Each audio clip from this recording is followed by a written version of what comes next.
Համբարձումյան ձեր տղայի մեղադրանքի այս կալանավորումի եւ այս պրոցեսների մասին ինչ կարող եք ասել։ Աննա ջան, Դավիթ Համբարձումյանը ապօրինի շինցու մեղադրանքում գտնվում է անազատության մեջ։ Մի տեսնենք, եթե արդարություն պետք է լինի, էլի որ իրան վաստակն է։ Խափանման միջոց տեսնենք, էլի։ Չեմ կարող ասել։ Այսինքն ակնկալիք ունեք էլի որոշապ, եթե արդարություն կա։ Եվ նաև Դավիթ Համբարձումյանը ինչ կալանավորված է, Մասիսում ամեն ինչ խառնվել է իրար, այդ թվում ձեր տուն պարբերաբար եկած ձեր սեղանին նստած Սրբազանը հիմա անցել է կոնկրետ Նիկոլ Փաշինյանի Անի ջան, դա արդեն եկեղեցին, մենք բոլորս գիտենք, որ Աստծո տունն է, այդ հարցով ասենք ով ինչ արեց, ասենք խոսք օրինակ Գևորգ Սրբազանն կամ որևէ մեկը ասենք խոսք օրինակ Աստծո նկատմամբ սխալ բաներ արեց,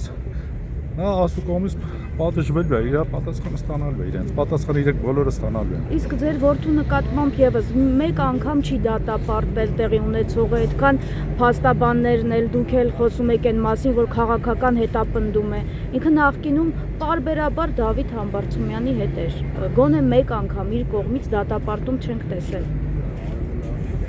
Գիտեք ինչ է, երեխեք ջան, Դավիթ Համբարձումյանը հայրենասեր տղա է, Ուղիկը ձեզ ծնունդը աղջիկածնունդը սրավոր։ Վերցնու։ Հայրենասեր տղա է, յորտը կողմից սիրված, հարգված, դե միշտ երևակայի վախի, բանով միշտ ընգացեն Դավիթ Համբարձումյանը հետևից էլի ոնց ասեմ Պարոն Համբարձումյան, իսկ տեսանք, որ Մասիսի հայր եկեղեցում էին եկել Պատարագի Փաշինյանը, իշխանավորները, նաև Արարատի մարզի այլ քաղաքների, Հավեդի բնակիչների եւ այլն։ Այդ օրը նաև կարծիք անիմատների կողմից, որ կարծես հավաքը տապալվեց։ Ձեր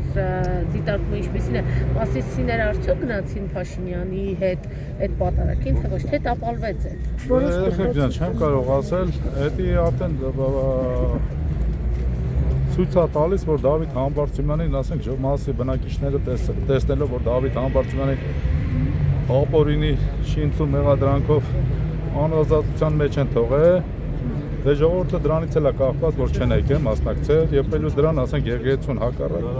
չեն եկել, մասցիները չեն մասնակցել, ինչքան գիտեմ։ Facebook-ներով եմ նայել։ Իսկ կարող է այս ամենը նաև կապ ունենալ նրա հետ, որ Դավիթ Համբարձումյանը այդպես էլ չդասվեց այն համայնքի ղեկավարների շարքին, ովքեր սկզբում ընդդիմադիր էին, հետո ընդունում էին Նիկոլ Փաշինյանին, դիմավորում էին, ինքը չդասվեց այդ ասենք խոսքի օրինակ ինչի ասենք մասցիները չեն մասնակցել, դա։ Չէ, այս պրոցեսները, որը դուք անվանում եք հետապնդումներ, հա, շինծու ապօրինի, կարող են կապ ունենալ նրա հետ, որ Դավիթ Համբարձումյանը միջև վերջ մնաց իր հայտարարությունների հավատարիմ եւ այդպես էր ինքը իր սկզբունքներին նաեւ հավատարիմ չընդունեց Նիկոլ Փաշինյանին։ Երեխեք ջան, ամենաճիշտը այդ է։ Բոլորս լավ գիտենք, որ Դավիթ Համբարձումյանը իմպիչմենտի վարչապետի տեխնացու առաջադրված։ Դրա համար ասենք խոսքի օրինակ երևակա է էլի,